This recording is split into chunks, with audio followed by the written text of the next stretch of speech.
Assalamualaikum warahmatullahi wabarakatuh. Waalaikumsalam warahmatullahi wabarakatuh. Bismillahirrahmanirrahim. Alhamdulillahi rabbil alamin. Wassalatu wassalamu ala ashrafil anbiya'i wal mursalin. Sayyidina wa maulana Muhammadin wa ala alihi wa ashabihil mujahidin at-tahirin. Amma ba'du, subhanaka la ilma lana illa ma 'allamtana innaka antal alimul hakim.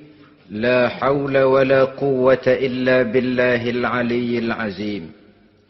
Saudara-saudara kaum muslimin, terutama adik-adik para remaja dan pemuda yang saya cintai.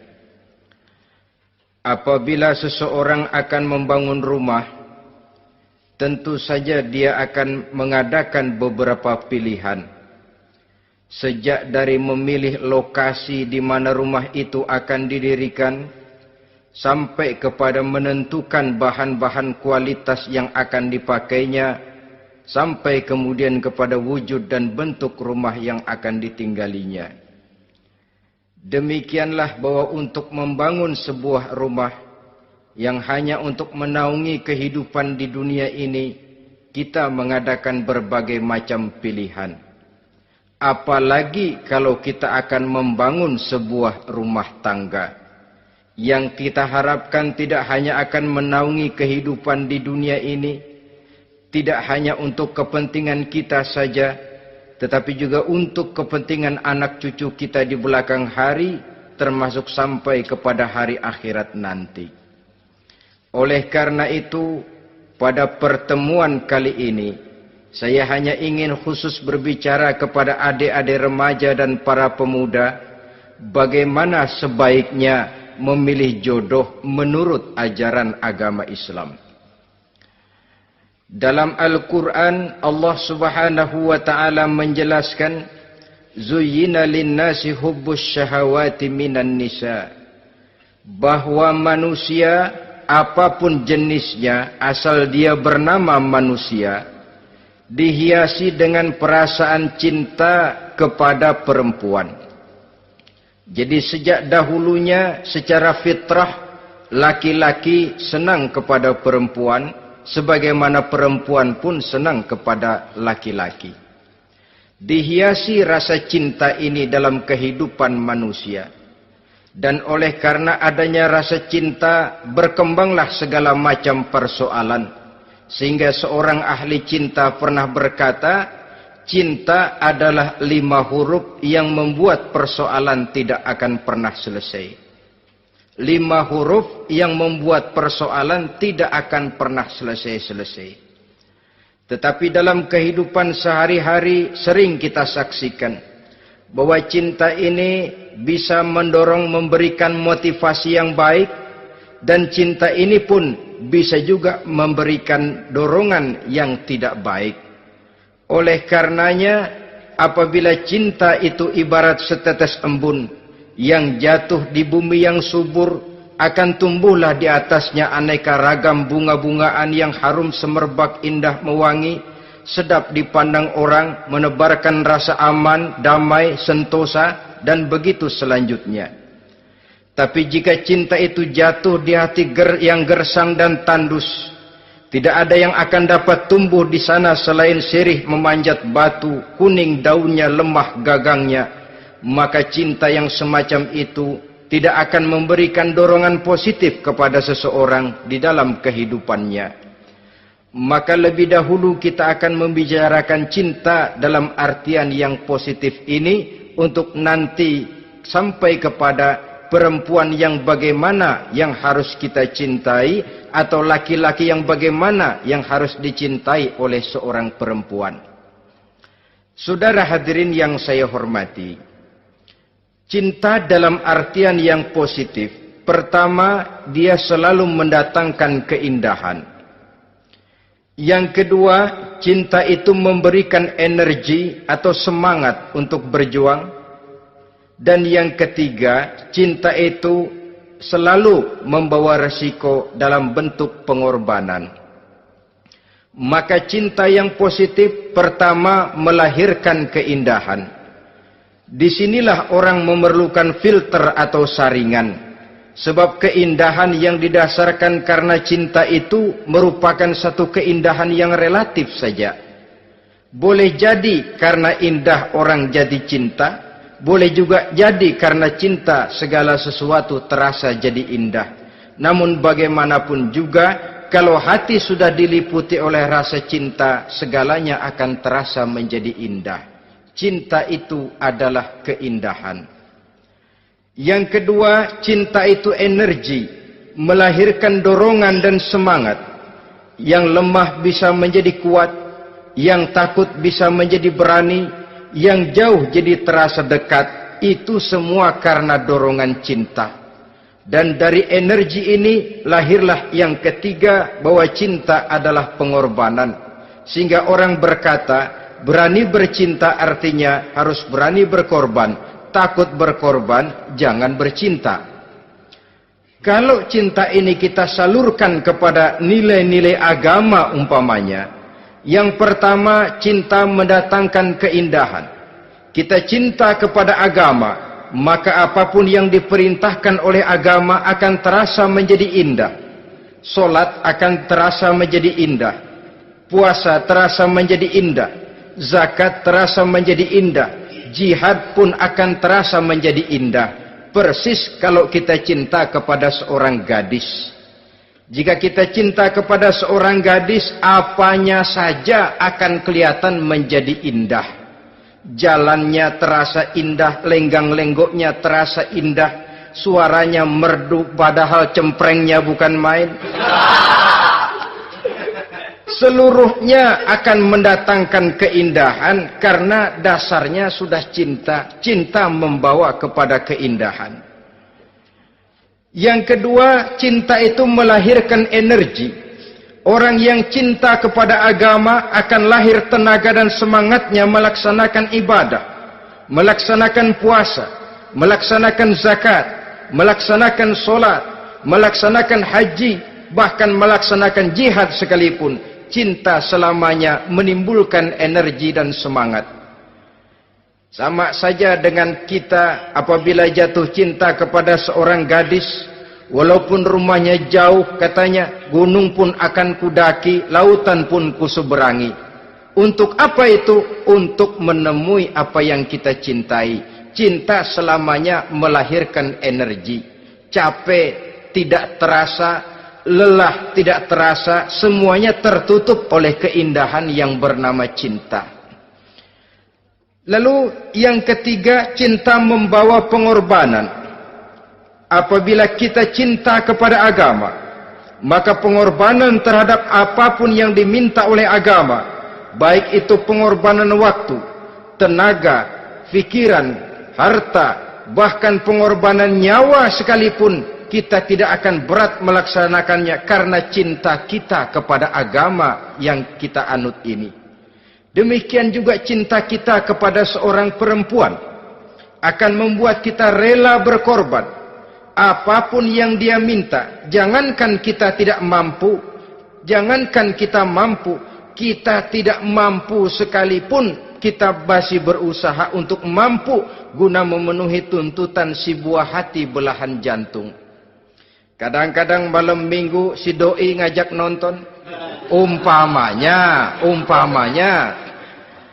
duit tidak ada, gajian belum, kerja enggak. Timbullah inisiatif, entah sepatu kita jual ke tukang loa, entah celana mampir dulu ke tempat lain. Yang penting kita berkorban untuk memenuhi permintaan si buah hati belahan jantung. Ketika itu pengorbanan sudah tidak kita rasakan lagi. Bahkan pengorbanan yang paling pedih sekalipun, dalam gurau, dalam bercanda misalnya, dicubit kita oleh kekasih kita, pedih bukan main, terkelupas kulit, mengalir darah, bukan nangis, nyengir. malah kadang-kadang minta tambah dicubit lagi. Itulah romantikanya cinta, sanggup membuat orang berkorban, melahirkan energi dan semangat, menambah keindahan dalam kehidupan, sepanjang dia dalam artian yang positif. Kalau demikian masalahnya, di dunia yang penuh dengan perbenturan nilai sekarang ini, orang sering salah jalan bagaimana memilih jodoh untuk membangun rumah tangga yang bahagia.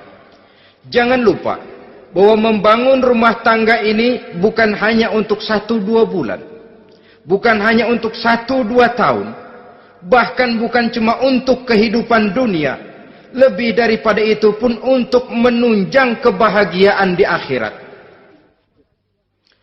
Oleh karenanya, memilih jodoh bukan satu hal yang mudah, bukan satu hal yang bisa dilaksanakan sambil lalu, tetapi memerlukan penelitian, memerlukan pengamatan yang mendalam. Apa petunjuk agama tentang itu? Dengan kata lain, bagaimana seharusnya seseorang memilih jodoh dalam kehidupannya? Ini tentu saja sumbangan moral buat adik-adik remaja dan para pemuda yang lagi kebingungan memilih jodoh, atau barangkali buat bapak-bapak yang kepengen nambah lagi.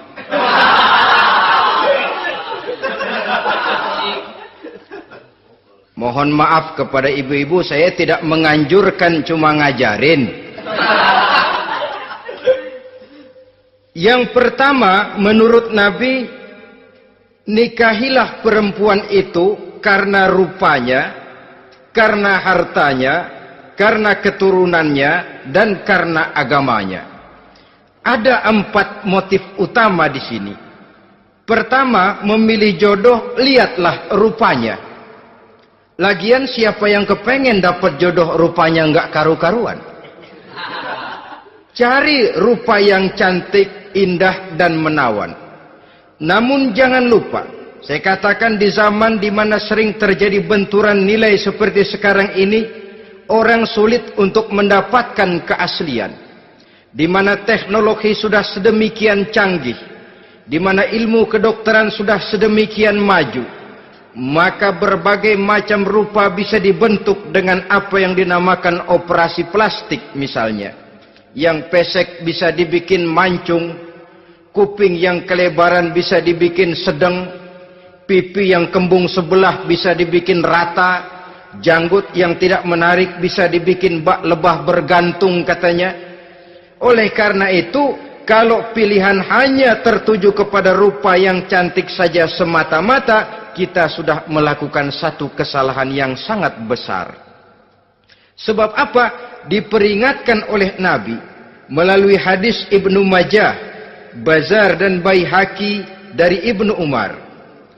Janganlah kamu kawini seorang perempuan karena kecantikannya, sebab kecantikan boleh jadi akan mencelakakan. Jangan juga kamu kawini perempuan karena hartanya, sebab kekayaan biasanya akan mendatangkan kesombongan. Tetapi kawinilah karena agama dan akhlaknya, karena itulah yang akan membawa kepada kebahagiaan. Saudara-saudara kaum muslimin, terutama adik-adik remaja dan para pemuda, dikala usia puber, apalagi mata baru terbuka, awal balik namanya, remaja sering kehilangan filter. Pokoknya asal ngelihat rupa yang sudah lemot, denok, geboy, pikiran pun hanyut, malam terkenang, siang terbayang, tidur tak nyenyak, makan tak enak katanya, selalu terbayang wajah si doi. Dikala itu orang kehilangan pertimbangan bahwa rupa yang cantik kadang-kadang sering menipu. Diriwayatkan oleh Imam Ibnu Abbas, satu hari ketika sedang kumpul dengan para sahabat, lewatlah orang dengan potongan potongan orang kaya. Kelihatan kan, orang kaya sama orang miskin jalannya aja lain kan. Jalannya saja, jangan gaya hidupnya, jalannya saja lain.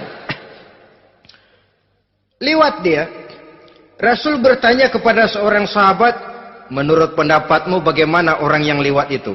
Kata sahabat, oh, yang lewat ini ya Rasul, kalau dia meminang perempuan pasti diterima. Kalau dia menolong orang pasti berhasil. Kalau dia ngomong pasti didengerin. Kenapa? Orang kaya.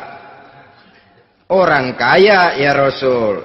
Kalau dia minang, perempuan mana yang kagak bisa menerima kalau dipinang oleh orang kaya? Biar mukanya udah belipet kayak dompet tanggung bulan. Kalau memang duitnya banyak, nggak kelihatan tuh muka yang belipet, yang kelihatan duit. Kalau dia nolong orang, pasti berhasil apa yang dia tolong itu. Kalau dia ngomong, pasti didengerin orang, walaupun omongannya biasa-biasa saja. Kenapa? Orang lihat penampilannya. Sudah, ketika orang itu lewat, beberapa lama kemudian lewat lagi seseorang yang kelihatannya miskin. Rasul tanya lagi, kalau orang ini bagaimana pendapat kamu? Wah, potongan begini sih Rasul. Kalau dia minang, orang tolak. Siapa yang mau kawin sama kere begini? Kalau dia nolong orang, pasti nggak berhasil. Kalau dia ngomong, kagak bakalan ada yang mau dengerin. Siapa yang mau dengerin orang susah ngomong? Setelah orang itu lewat, apa kata Rasul? Orang yang terakhir, yang lewat ini, yang barusan lewat, jauh lebih baik dari yang pertama yang lewat tadi. Jauh lebih baik. Maksud dari ucapan ini, Rasul sebenarnya mendidik para sahabat, jangan tertipu oleh penampilan. Sebab penampilan tidak selamanya mencerminkan keaslian. Apalagi di zaman sekarang, salon di mana-mana bejibun. Alis mata bisa dibikin, pipi bisa dicat. Yang pinggir kuning, yang tengah merah, di sebelah merah ada yang kehitam-hitaman, persis orang kepentok tiang listrik.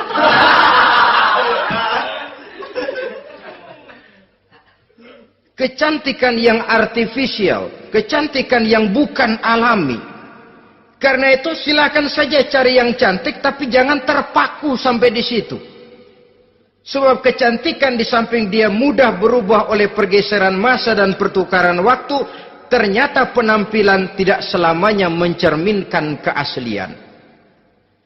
Lain hari seorang sahabat pernah mengadu, "Ya Rasul, ada apa? Inna imraati la turaddu yadul lamis." Ya Rasul, istri saya tidak pernah menolak tangan orang laki yang menjamahnya, mengajak salaman kepadanya. Apa jawab Rasul? Ceraiin aja. Tapi hati saya berat ya Rasul, saya cinta betul sama dia. Ya kalau hatimu berat, jaga dia baik-baik. Nah, dari riwayat ringkas ini kita ambil satu perbandingan. Memang punya istri berwajah cantik itu kadang-kadang si malakama kalau imannya tidak kuat. Si malakama. Kita diemin aja, binal, makan hati, nggak aman, nggak tentram. Jangan-jangan saya berangkat ke kantor, dia ngompreng. Buah si malakama, seperti orang tadi, ya Rasul. Istri saya kelihatannya sebenarnya tidak negatif maksudnya ini, cuma bersalaman tapi terlalu ngobrol. La turaddu yadul lamis, tidak pernah menolak orang yang ngajak salaman. Ya sekedar salaman. Tapi kan awalnya dari salaman. Kalau sudah salaman kan strum bisa ngederdet dari tangan situ. Kata Rasul sederhana saja, ya kalau memang begitu ceraiin. Saya nggak kuat Rasul, saya cinta betul sama dia. Kalau kau tak kuat berpisah dengan dia, jagalah dia baik-baik. Ajar, didik, tanamkan rasa keagamaan di dalam hatinya. Saudara-saudara kaum muslimin, jadi rupa yang cantik tanpa didasari oleh nilai-nilai agama akan membuat seorang suami di rumah tangganya seperti si malakama. Seperti berhadapan dengan buah si malakama. Kalau tidak diiringi dengan nilai-nilai moral yang luhur dan bekal agama yang tangguh. akan pergi jauh dari rumah rasanya tidak aman, sedangkan di rumah saja siapa yang akan mencari nafkah, dan begitu selanjutnya. Orang tadi jelas berhadapan dengan buah si malakama, didiamkan, makan hati. Sebab maaf, kalau seorang suami sudah tidak punya rasa cemburu terhadap istrinya, itu kan yang disebut dayus. Dan dayus itu jangankan masuk surga, bau surga saja dia tidak dapat. Tapi cemburu dalam artian bukan cemburu buta, cemburu dalam artian yang wajar. Dia cemburu, akan dikerasi takut kalau istrinya minta cerai, sedangkan dia cintanya sudah kadung medok bener. Si malakama jadinya. Nah, ini juga satu riwayat yang memberikan gambaran kepada kita. Pilihan, silakan cari rupa yang cantik saja. Cari yang cantik. Tapi kalau itu dijadikan motif utama tanpa dasar-dasar agama, saya khawatir nanti rumah tangga kita akan berhadapan dengan buah si malakama. Jadi adik-adik remaja, usaha, ikhtiar, cari yang cantik, yang kira-kira nggak membosenin, supaya kita betah tinggal di rumah, supaya kita merasa ada tempat berbagi rasa, ada tempat kita bernaung. Sebab kalau nyari bini sebini-bininya mah, ya jodoh di tangan Tuhan, kagak usah nyari juga ntar datang diri umpamanya. Iya, kalau yang datang peot. Orang harus berusaha walaupun pada akhirnya jodoh toh memang ditentukan Allah. Kan 3 hal yang kita tidak bisa menentukan itu katanya. Maut, rezeki, jodoh. Itu yang masuk mysterious problem. Problem yang misterius. Maut, misterius. Kapan kita mati, kita sendiri tidak tahu. Tahun depan, 50 tahun lagi, 100 tahun lagi, tidak pernah seorang pun diberitahu. Tapi yang pasti dia bakal datang. Kapan dan di mananya, kita tidak tahu. Bisa di rumah, bisa di masjid, ya alhamdulillah. Bisa di majelis taklim, syukur. Bisa di medan perang membela agama, bagus. Pasti dia akan datang. Maut, mysterious problem. Sesuatu yang kita tidak tahu kapan datangnya. Rezeki, gitu juga. Sehingga orang sering bilang, rezeki katanya kayak bayangan. Kita uber-uber, dia lari. Kita diam, dia mah diam. Setengah mati kita uber-uber. Emang ukuran segitu? Segitu aja. Begitu kita nggak ngapa-ngapain, datang yang bawain rezeki. Namanya rezeki itu mysterious problem. Kadang-kadang ngobek, sungsang, sumbul, udah segala tanah orang kita ukur-ukurin. Udah segala ngomong sudah nggak ada yang loh, tuh sudah buta. Tapi memang bayangan, kalau belum rezeki ya belum. Kadang-kadang nyari kode sampai tidur di kuburan. Belepotan tanah kuburan loh. Yang aneh lagi kadang-kadang orang gila ditanyain. Allahu Akbar, ini kode-kode zaman sekarang ini. Sampai orang waras nanyain orang gila itu gimana itu.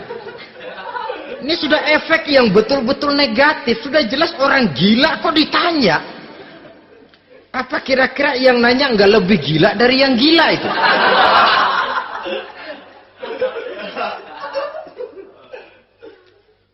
Saudara-saudara kaum muslimin, terutama adik-adik remaja dan para pemuda, jadi silakan saja cari rupa yang cantik, karena dia akan jadi tautan hati, buah hati belahan jantung, tempat kita berbagi rasa, tempat kita pulang dan tinggal di rumah tangga kita. Tapi hendaknya kecantikan rupa itu diiringi juga dengan kecantikan budi. Karena itu cari rupa yang cantik. Ini pilihan utama. Yang kedua, kata Nabi, harta, cari yang kaya. Tetapi jangan lupa, jangan dijadikan pilihan utama. Karena kekayaan sering mendatangkan kesombongan. Apalagi kalau seorang pemuda mendapat istri orang kaya. hidupnya dimodali oleh istrinya, maka biasanya wibawanya sebagai seorang suami akan hilang. Akhirnya komando di tangan istri. Dikala itulah suami tidak lebih daripada prajurit yang taat kepada komando istrinya.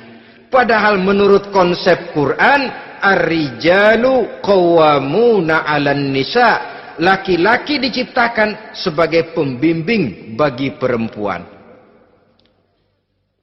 Kalau nanti suatu saat terjadi benturan, sedangkan modal diberikan oleh istri, terjadilah pengungkitan. Kata istrinya apa? Lu jangan bertingkah, lu kan kawin sama gue modal lu kolor doang.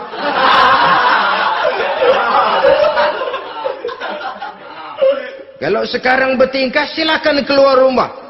Bawa seperti engkau datang dulu. Jangan bawa apa-apa. Pergilah seperti engkau datang dulu kemari. Hilanglah wibawa seorang suami. Suami kalau udah digentak sama istri begitu, ngelempuruk kayak ayam sampar. Di mana lagi letak wibawanya? Harta sering mendatangkan kesombongan. Oleh karena itu, walaupun diperintahkan cari yang keturunan orang kaya, tapi maksudnya jangan dompleng. Sebab kepribadian seorang suami akan ditentukan oleh sifatnya sendiri. Keberadaannya ditentukan oleh karya dan perbuatannya sendiri. Itulah yang akan menampilkan kepribadian dia dalam kehidupan di masyarakat ini. Saudara-saudara kaum muslimin, terutama adik-adik remaja dan para pemuda, kan kadang-kadang di zaman sekarang kan kelas-kelas gigolo, playboy ya, nyari tante-tante kesepian, mejeng-mejeng di pinggir-pinggir jalan dengan harapan apa? Ya barter lah, tukar tambah. Nah, supaya dapat rokok, dibelikan pakaian, motor dan sebagainya. Tapi yang jelas hilang harga diri sebagai laki-laki, dan itu yang paling mahal. Kalau seorang laki-laki sudah kehilangan harga diri, apalagi yang bisa dibanggakan dalam kehidupan ini? Apa artinya naik mobil kalau kepala tertunduk ke bawah? Apa artinya jalan di tengah masyarakat kalau kita tidak bisa menengadah dengan satu kebanggaan? Hilangnya harga diri merupakan kehancuran awal dari sebuah pribadi yang untuk jangka panjang kita tidak akan bisa lagi berbuat banyak. Tanpa harta orang memang sulit untuk bahagia.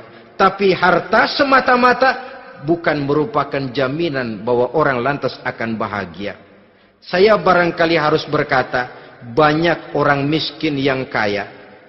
Tapi tidak sedikit orang kaya yang miskin. Saya ulangi ini. Banyak orang miskin yang kaya. Tetapi tidak sedikit orang kaya yang miskin. Nah, bagaimana pengertiannya? Orang miskin yang kaya, materinya sederhana, peralatan rumah tangganya sederhana, tapi hatinya kaya. Oleh karena hatinya kaya, jiwanya lapang. Sebaliknya, orang kaya yang miskin, di tengah kelimpahan materi yang berlimpah, segalanya serba ada, hatinya yang miskin. Kelimpahan materi tidak akan sanggup mengobati kemiskinan hatinya. Sehingga di tengah kehidupan yang serba ada, dia masih merasa kurang, maka dia tidak pernah cukup. Di tengah kemilauan dan gemerlapan serta glamornya rumah mewah, dia merasa hidup di tengah gurun pasir yang gersang dan tandus. Karena itu, biarlah miskin harta tapi kaya budi, daripada kaya harta tapi miskin budi. Lebih utama lagi kaya harta, kaya budi. Itu idealnya. Dasar pilihan ketiga sesudah rupa dan harta menurut Nabi, keluarga. Faktor keturunan sangat menentukan. Pepatah mengatakan, buah apel akan jatuh tidak terlalu jauh dari pohonnya. Biasanya kalau bapak kalong, anak kampret. Bapak nyolong, anak nyopet. Itu fotokopi. Saudara-saudara, sungguh pun demikian, faktor keluarga bukan merupakan yang paling dominan. Karena segalanya memang bergantung kepada hidayah orang dari lain. Allah. Itu sebabnya dicontohkan oleh Imam Ali pada saat beliau berkata, "Laisal fata may yaqulu kana abi, walakinnal fata may yaquluha anadha." Anak muda yang gentleman adalah anak muda yang berani berkata, "Inilah saya." Bukan anak muda yang membanggakan leluhurnya. Ini kan zaman sekarang ini lagi ngetop-ngetopnya lagu-lagu cengeng katanya toh. Sebenarnya menurut saya bukan cuma lagu cengeng yang jadi masalah. Lagu cengeng cuma satu efek dari sikap yang lebih utama dari itu, yaitu mental cengeng. Kalau mental sudah cengeng, apapun yang kita lakukan akan jadi cengeng. Tidak cuma lagu, kebudayaan yang lahir akan kebudayaan cengeng. Jadi pengusaha cengeng. Jadi pejabat cengeng. Jadi kiai cengeng. Kenapa? Mental cengeng. Di antara mental cengeng itu apa? Mengandalkan fasilitas atasan. Kalau tidak ada fasilitas dari atas, lantas tidak bisa berbuat apa-apa. Cengeng. Menjadi besar bukan karena karier pribadi, tapi karena nasib katrolan. Itu pun termasuk mental cengeng. Sedikit gagal, B. Bagaimana B? Sedikit jalan buntu, babe. Sedikit deadlock, babe. Lu ngapain babe lu melulu? Saudara hadirin yang saya hormati, jadi lebih penting dari sekedar lagu-lagu cengeng, saya malah lebih suka bicara mental cengeng ini. Mental yang cepat putus asa. Mental yang tidak mau mengeluarkan usaha maksimal. Mental yang hanya mengandalkan fasilitas.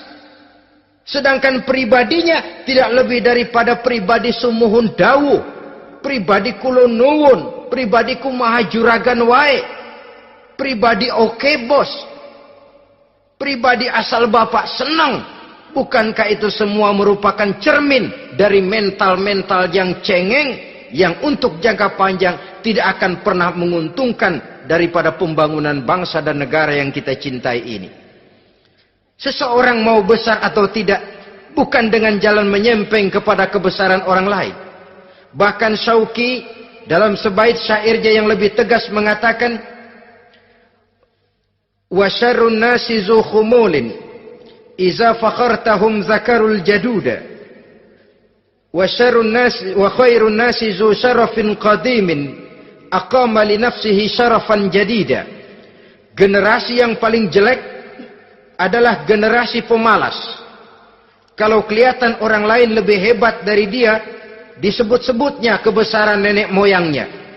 Dia sendiri nggak punya prestasi apa-apa. Kerjanya cuma ngandeli babe. Kerjanya cuma menggelayuti fasilitas orang tuanya. Tanpa itu, dia tidak akan punya nilai dan harga sama sekali. Ini generasi paling jelek. Kalau orang lain kelihatan lebih hebat, dia sebut nenek moyangnya. Lu sih belum apa-apa lu, baru kopral lu.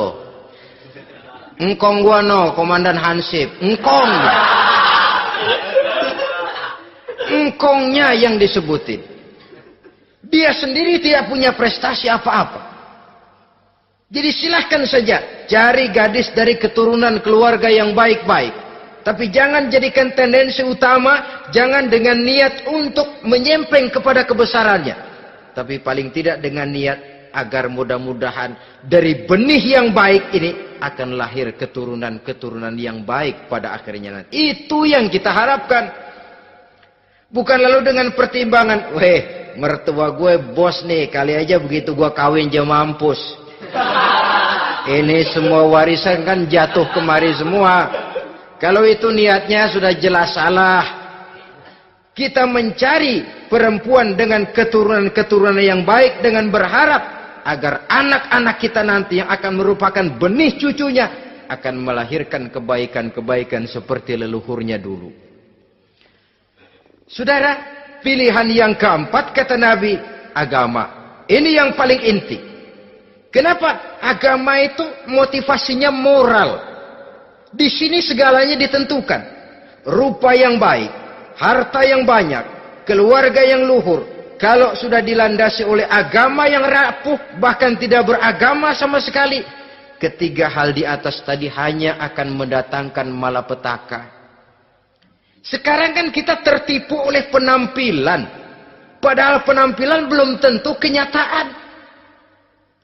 Di jalan-jalan kita akan lebih terpesona melihat gadis pakai miniskirt di atas lutut ketimbang kita melihat gadis-gadis yang pakai jilbab. Kalau sudah pakai jilbab keliwat, yang usil banyak banget, bau sorga nih. Bau sorga katanya. Tapi kalau sudah yang pakai miniskirt itu yang lewat, itu dari ujung ke ujung mata kagak mau kedip. Laler nemplok di mata kagak dirasain. Kita terpesona oleh penampilan zahir, padahal penampilan belum tentu memantulkan hal yang sebenarnya. Tapi memang itulah watak manusia. Watak manusia, saya katakan manusia tanpa kecuali. Tetapi bergantung kepada pemikiran jangka pendek atau jangka panjang. Kalau jangka panjang yang kita pikirkan, ya tentu kita tidak akan mudah terpesona oleh hal yang zahir. Sampai-sampai Quran sendiri mengatakan budak yang hitam legam tapi beriman itu lebih baik daripada orang-orang musyrik walaupun cantik, denok, lemot, geboy. Ada lagi nggak bahasa yang lebih dari itu? Cantik, denok, lemot, geboy, bahenol, nerkom. Tapi kafir masih lebih baik budak yang hitam legam sekalipun. Kalau dia beriman. Kenapa? Rumah tangga untuk jangka panjang. Sebab itu Islam tidak membolehkan kawin campuran dengan lain agama. Walaupun ada ayat yang mengatakan boleh kawin dengan ahlul kitab. Tapi sebagian mufassir menjelaskan bolehnya kawin dengan ahlul kitab itu dalam kondisi darurat. Dalam kondisi normal tidak bisa. Kenapa? Kalau sudah berlainan agama, akan terjadi kerancuan rumah tangga untuk jangka panjang. Bagaimana membina dalam keharmonisan di rumah tangga? Bagaimana nasib anak-anak nanti? Kadang-kadang ada keluarga, kami sih keluarga modern. Anak-anak kami berikan kebebasan untuk milih agama apa saja. Bapaknya Islam, istrinya Kristen, anaknya ada yang Hindu, Buddha. Bagus nih, keluarga pecel namanya. Bagaimana keluarga modern bisa seperti itu? Padahal seorang suami bertanggung jawab di hadapan Allah. Dia akan ditanya tentang istrinya. Dia akan dimintakan pertanggungan jawab tentang anak-anaknya. Kalau istri kita berlainan agama, mungkin terjadi pengkaplingan. Pokoknya kalau anak perempuan ikut ibu, anak laki ikut bapak. Administrasi dunia bisa begitu. Tapi akhirat, pertanggungan jawab di hadapan Allah. Bisakah kita? Sorry aja Tuhan emang janjinya begini. Saudara hadirin yang saya hormati, oleh karena itu budak legam hitam kalau beriman masih lebih baik daripada orang-orang yang tidak beriman walaupun cantik dan mempesona. Kenapa? Ini faktor agama. Ya buat 1-2 bulan bisa terwujud rumah tangga yang tentram. 2-3 tahun mungkin masih bisa bertahan, tapi sampai kapan? Sampai kapan itu akan terwujud? Pada akhirnya akan muncullah dilema yang akan sulit buat diatasi. Oleh karenanya motif agama dijadikan stres oleh Nabi. Fasfar bizatiddin taribat yadak. Pilih agama sebagai titik sentral, sebagai pilihan utama. Kalau agamanya kuat, walaupun rupanya sederhana, tapi karena nilai agamanya kuat, dia bisa menyenangkan hati suaminya. Dia bersolek untuk kepentingan suaminya. dia taat kepada suaminya. Harta, dia anak orang kaya untuk membantu perjuangan suaminya. Tapi kalau tidak ada modal agama, rupa yang cantik bisa menyengsarakan suami. Apalagi kalau suami kere, istrinya sudah cantik, kaya ataupun tidak kaya kadang-kadang. Udah, suaminya suruh ngempuk di rumah, bininya yang kerja. Ya kalau kerja mendingan kalau dikerjain itu.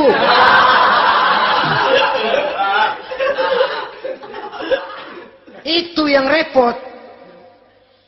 Saudara hadirin yang saya hormati, dan ini bukan satu dua kasus.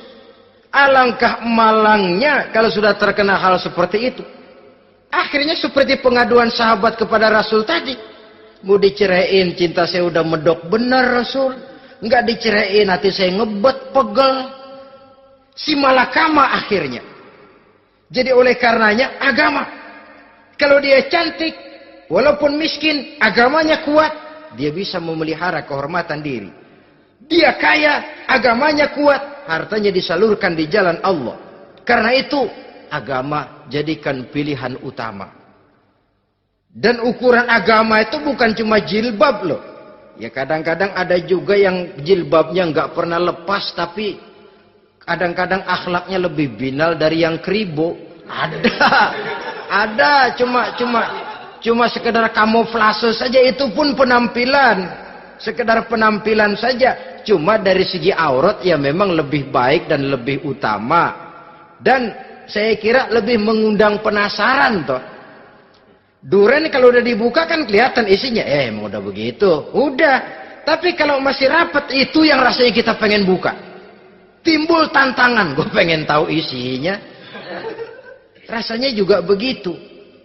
Sama saja dengan baju, kalau dibungkus rapat di plastik, ditaruh di etalase, adanya di toko mau serba ada, tahu kita barang mahal nih. Biar punya duit, kita mau nawar ragu-ragu, takut nggak cukup. Tapi kalau barang sudah dibuka di jalanan, diobral di pinggir jalan, murahan, 1.003 masih dicampur odol. Yang begitu sih biar nggak punya duit, kita berani banget tanya, nawar, megang lagi nyemek. Berduit nih bang. Kenapa? Barang sudah terbuka. Jadi saudara-saudara, syukur kalau keempat-empatnya ini jodoh terkumpul dalam jodoh yang saudara cari. Sudah rupanya cantik, kaya, keturunan orang baik-baik, agamanya kuat. Nah, surga dunia tuh. Yang begitu cari. Kalau ada yang begitu, saya juga mau nambahin satu lagi.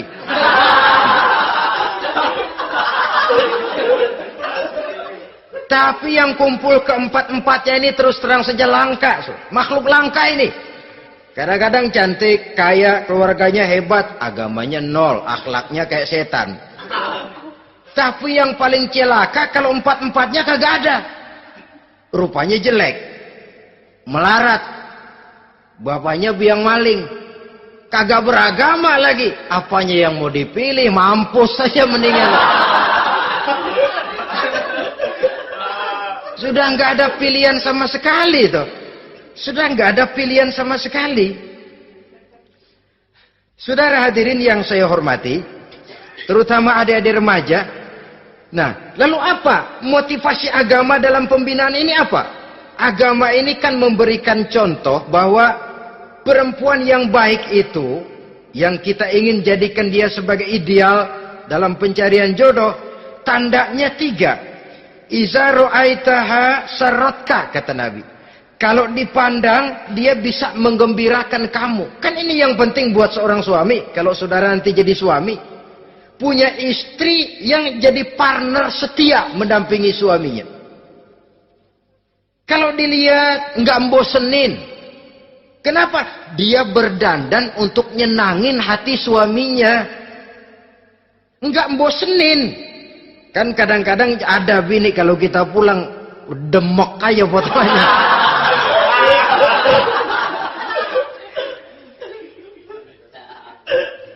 Ini yang bikin suami nggak betah di rumah ini kan yang begini.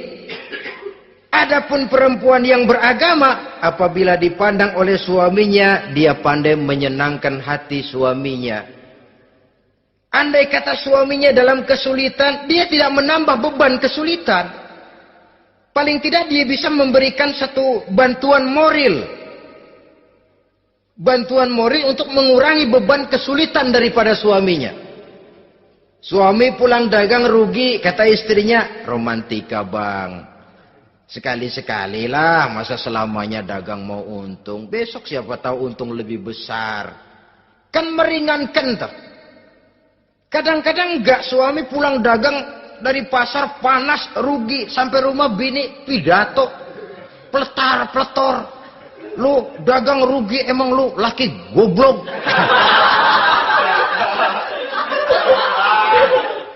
Sudahlah di pasar rugi, di rumah digoblok-goblokin. Ini nanti kena penyakit broken home yang begini ini. Padahal kesuksesan di kantor, kesuksesan di pasar, kesuksesan di medan tugas selalu dimulai dari kesuksesan dan ketenangan dari rumah tangga. Dia berhias untuk kepentingan suaminya, tidak terlalu berlebihan, dan suaminya pun pandai menghargai istrinya dengan kata-kata yang menimbulkan gairah dan semangat. Oleh istrinya bersorak, ah kamu makin cantik saja. Jangan juga kadang-kadang suami ketus. Ngelihat daksu pulang kantor, lihat suaminya, istrinya dandan rapi. Tumben lu membekasin apa? Mau membekasin katanya. Artinya apa ini? Pandai mengembirakan, bisa tenggang rasa. Bisa berbagi rasa. Sehingga suami merasa ada tempat dia bertukar pikiran. Ada tempat dia membicarakan persoalan. Dialog dalam kehidupan berumah tangga itu sangat diperlukan. Iza ra'aitaha sarratka, kalau dipandang dia sanggup mengembirakan kamu. Dikasih uang 500 senyum, 5.000 pun ketawa. Menggembirakan. Dia bisa taruh kata hatinya kesel, tapi mulutnya senyum. Nah ini yang sulit ini. Senyum tapi kesel, kesel tapi senyum. Kadang-kadang istri itu kan kalau sudah kesel, suami pulang nggak bisa dia menyembunyikan kekesalannya. Dari jauh suami sudah lihat ini yang nyambut, ini bemo ini. Udah monyong serem. Saudara hadirin yang saya hormati, yang kedua, bila diperintah dia taat. Ini pengaruh agama. Sehingga Nabi mengatakan, "Lau amartu li ahadin ayyasjuda ila ghairiha, la amartul mas'ada la amartul mar'ata litasjuda ila zawjiha likibari haqqihi 'alaiha." Andai kata saja boleh aku memerintahkan manusia untuk sujud kepada sesama manusia, pastilah aku perintahkan perempuan untuk sujud kepada suaminya. Kenapa? Karena besar hak suaminya kepada dirinya. Untung sujud kepada manusia tidak boleh. Andai kata boleh, perempuan disuruh sujud sama suaminya. Ini tidak perlu sampai sujud, cium tangan saja minta ridho suami. Kadang-kadang perempuan sekarang berat. Paling banter setahun sekali lebaran doang. Laki pulang sembahyang tubruk, cium tangan minta ridho, nangis segala macam. 3 hari habis lebaran beras habis, monyong aja lagi.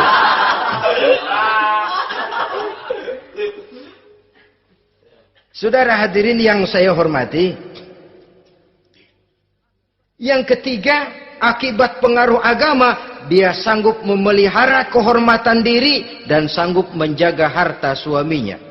Memelihara kehormatan diri baik pada saat suaminya di rumah atau pada saat suaminya tidak ada di rumah. Satu riwayat, seorang sahabat akan pergi perang jihad di fi sabilillah. Ketika mau berangkat dia bilang kepada istrinya, saya mau berangkat perang. Kalau saya belum pulang kamu jangan keluar rumah. Baik bang. Pergi istrinya, pergi suaminya jihad. 1 minggu, 2 minggu berlalu, belum juga pulang. 1 hari datang utusan dari rumah orang tua si istri ini. Assalamualaikum bu. Waalaikumsalam. Ada apa? Ada berita kurang enak bu, orang tua ibu sakit parah, mohon tolong ditengokin. Apa kata si istri? maaf saja, suami saya belum pulang dari medan perang. Saya belum dapat izin keluar rumah kalau dia belum pulang. Tolong sampaikan maaf saya kepada orang tuanya. Pulanglah utusan tadi. Besok balik lagi. Bu, ada apa? Udah Senin Kemis. Napasnya sudah sampai tenggorokan. Tolong tengokin buat terakhir kalinya, Bu. Suami saya belum pulang. Dia pesan kalau dia belum pulang, saya jangan keluar rumah. Saya nggak bisa tengokin orang tua saya. Salam maaf saja. Pulang utusan itu. Besok balik lagi. Bagaimana? Sudah meninggal, Bu. Mau dikubur, tengokinlah buat terakhir kalinya. Suami saya belum pulang. Saya belum berani keluar rumah kalau suami saya belum pulang. Itu janji saya sama suami saya. Pulanglah utusan ini ngadu kepada Rasulullah sallallahu alaihi wasallam. Ya Rasul, ini perempuan kelewatan benar. Dari orang tuanya sakit sampai sekarat, sampai mati, sampai dikuburin dia nggak nengokin. Memangnya kenapa? Suaminya katanya pergi jihad. Dan suaminya tidak mengizinkan dia keluar rumah kalau si suami belum pulang. Apa jawab Rasul? Marahkah beliau? Tidak, beliau senyum. Apa katanya? Dosa orang tua yang meninggal ini telah diampuni oleh Allah karena dia punya anak perempuan yang begitu taat kepada suaminya. Allahu Akbar. Dosa orang tua yang sudah meninggal itu diampuni oleh Allah karena dia punya anak perempuan yang begitu taat kepada suaminya. Ketaatannya kepada suaminya menyebabkan dosa orang tuanya diampuni oleh Allah Subhanahu wa taala. Suami pergi jihad, orang tua sakit keras, tidak berani dia keluar rumah. Itu tandanya bisa menjaga kehormatan diri. Kalaupun satu saat suaminya manggil, Bu, tolong ambilin uang di dompet. Dompetnya dibawa, Bang, ambil saja sendirilah, nanti salah ambil lagi saya. Kadang-kadang enggak, suaminya pergi mandi, dompet berantakan. Saudara hadirin yang saya hormati, ini motivasi agama. Jadi kecantikan zahir yang diimbangi dengan kecantikan batin oleh karena pengaruh agama tadi. Kalau sudah kemari, orang tidak perlu mikir-mikir operasi plastik, bikin yang pesek jadi mancung supaya orang tertarik. Bikin belakang yang kurus jadi menarik. Tidak. Orang tidak perlu lagi pakai susuk-susukan. Dipasang di bibir supaya kalau senyum orang gempor. Supaya kalau ngomong orang percaya. Dipakai di kuping supaya macam-macam. Tidak perlu lagi. Pakai jompa-jampe, pelet-peletan. Supaya kalau diludahin orang ngikut. Nggak perlu lagi. Kenapa? Cinta itu nature. Sesuatu yang alamiah, yang tidak bisa dipaksakan. Dia kudrati, karunia dari Allah. Tidak bisa cinta dipaksakan. Kalaupun bisa, dengan ilmu pelet, oh saudara bisa membuat orang jatuh cinta. Ya 2-3 hari, 4-50 hari. Kesananya, apa yang akan terjadi? Kelanggengan tidak akan pernah terwujudkan. Kenapa? Keterpaksaan yang akan timbul. Dalam kondisi semacam itu, rumah tangga tidak akan mengalami ketenangan dan ketentraman.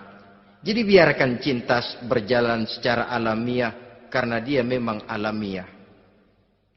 Saudara-saudara, nah sekarang kalau sudah ketemu nih, yang 4 tadi, rupa cantik, keturunan boleh, kaya lumayan, agama kuat.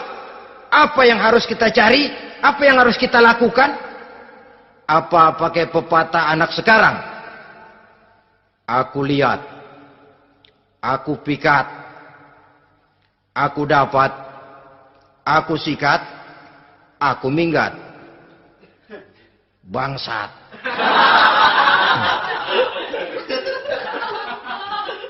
Itu kan ada moto cinta kilat begitu tuh. Cinta kilat katanya. Aku lihat, aku pikat, aku dapat, aku sikat, aku minggat. Bangsat. Atau kita harus hanyut dalam arus free love, free sex, summon liven. eksperimen dulu? Tidak. Islam menganjurkan kalau memang seret, ini rasanya ini nih, mantap gue nih. Apa yang diajarkan oleh Islam selanjutnya? Meminang, saudara-saudara. Meminang adalah langkah awal untuk mengikat tali pernikahan. Diizinkan meminang, dan di dalam meminang pun diizinkan untuk melihat. Cuma kalau boleh, ya syaratnya itu waktu melihat itu jangan sampai ketahuan si perempuan yang akan kita pinang itu. Untuk apa kita meminang? Pertama untuk yakin bahwa perempuan yang kita inginkan ini sudah kumpul syaratnya itu, tidak ada cacatnya. Yang kedua, untuk memperkuat tekad hidup berumah tangga, diperlukan meminang. Adapun adat itu berbeda. Tapi bahwa konsep meminang itu dalam Islam ada, itu jelas.